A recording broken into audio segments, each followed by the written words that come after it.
And thank you, Briley and Ryan. That was a pretty special introduction. I'm a very lucky and proud mom.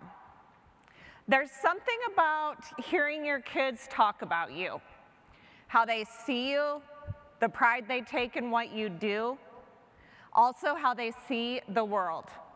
Honestly, they see it a little differently than we do. There was one line that really stuck with me. Once upon a time, the world was only as big as what we could imagine. I'm standing here nodding. Yes, that's exactly it. Kids don't see the world the way we do. They don't think about bandwidth or latency or infrastructure buried underground. They don't think about data centers humming quietly in the background. They don't see limits. They just assume things can happen. That imagination becomes real. The world grows because we decide it should. That's something we unlearn over time, though. We start to filter ideas. We ask if something is realistic, feasible, possible. Kids don't do that. They assume if something can be imagined, it can also be built. And why not, right? Why not? In their world, connection is just there. They'll Google homework, ask Google for help before they ask me. Small blessing, most of the time. They switch from FaceTime to texting to streaming a new playlist so fast my head spins. And they're doing this all from the kitchen counter or the back seat of our car, laughing as they ask me to listen to their new favorite song and to take them to AGR that is playing at Red Rocks in June. To them, the world is wide, open, accessible, and always connected.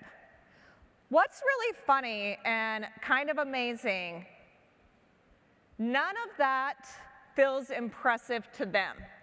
It's just normal, which means they're not just imagining the future, they are expecting it, which raises a question for us in the room today.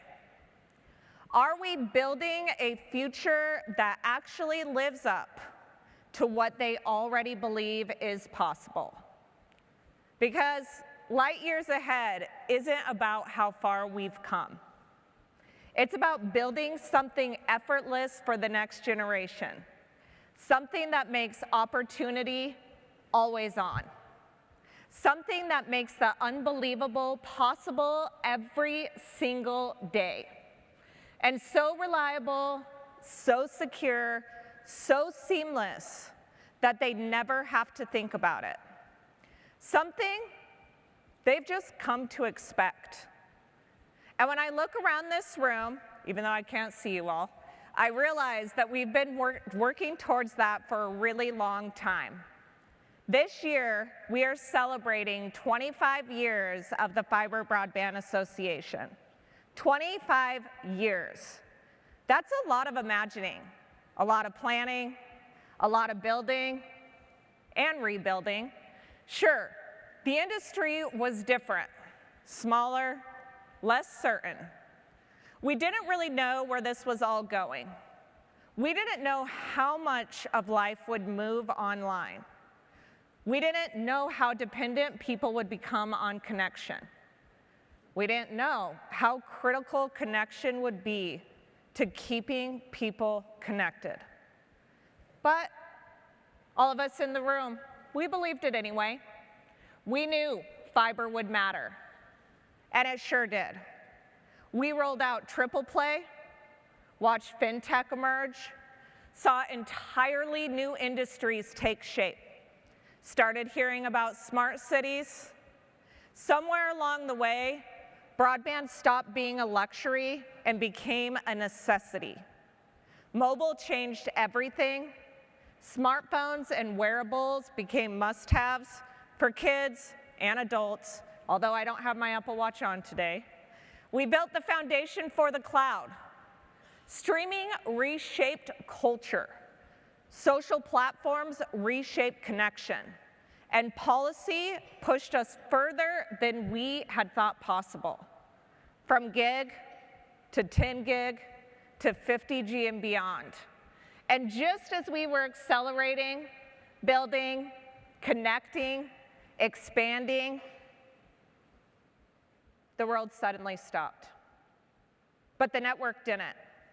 During the pandemic, the network carried the work: school, healthcare, fun, connection to the people that we love. And then when the world started moving again, it surged forward. IoT expanded, infrastructure modernized, the creator economy exploded, data centers scaled quietly but massively, powering a world that suddenly needed everything all at once. None of this happened by accident. It happened because all of us in this room kept building, even when it was hard, even when it was uncertain, even when we couldn't yet see the outcome. We made the unbelievable real. When I step back and I take all of this in, I realize what we do was never just about the network. It's about what the network does for people and for future generations. The network allows the small business to open its doors online and on Main Street. It allows students to attend class from anywhere. It connects patients to care, no matter the distance. It powers AI. It fuels data centers. It protects data, even from threats that don't exist yet, including a future where post-quantum security isn't optional, it is essential. The network makes the world completely open, available, connected, possible, resilient, secure enough to grow with them, just like my daughters expect it to be. So, if we are truly light years ahead, let's not build for today's demand.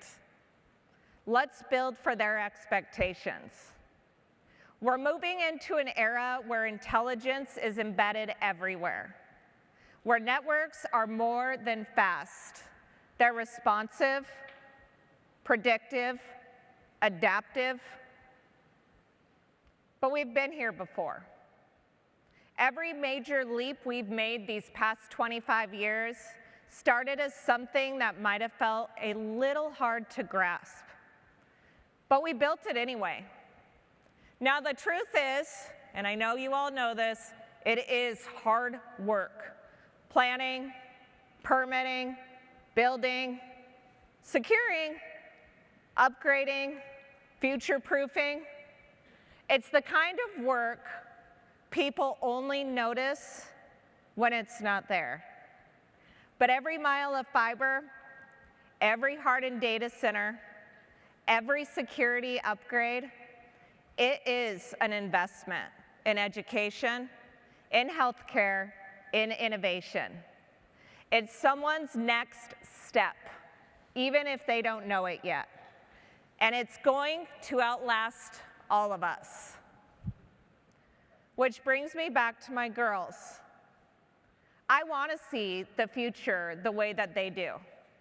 A little less constrained by what's realistic, a little bigger, bolder, a little more unbelievable. And maybe that's a shift we can all take. Let's not just build what makes sense today. Let's have the courage to move past what feels possible. So when I think back to their video, to that crayon-drawn world with stars and planes and imaginary places, then watching it turn real, I'm reminded of something simple, that everything we build starts the same way, as an idea, a dream, a belief that something should exist, and then we all build it. Imagination turning into infrastructure. Our kids already believe in that world. Are we ready to keep building it? Are we? I'm standing here because I know that we can. And that is what will keep us light years ahead. Thank you.